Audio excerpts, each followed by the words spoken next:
Hi class.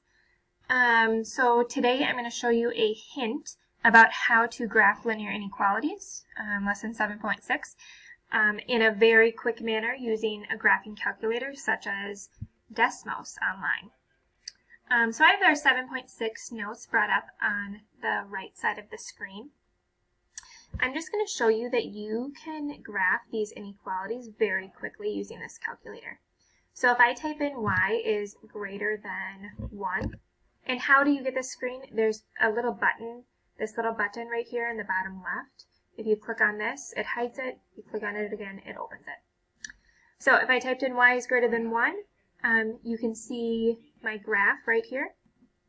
The next one is x is less than or equal to 4. So x is less than or equal to, less than or equal to 4.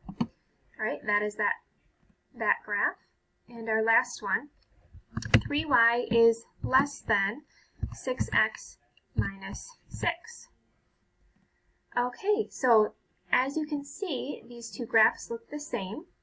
I could even zoom in here to see exactly where that triangle is.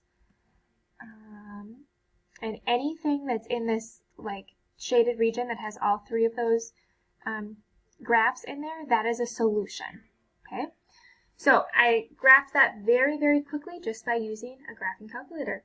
I hope this helps, and I hope you have a wonderful day. Bye.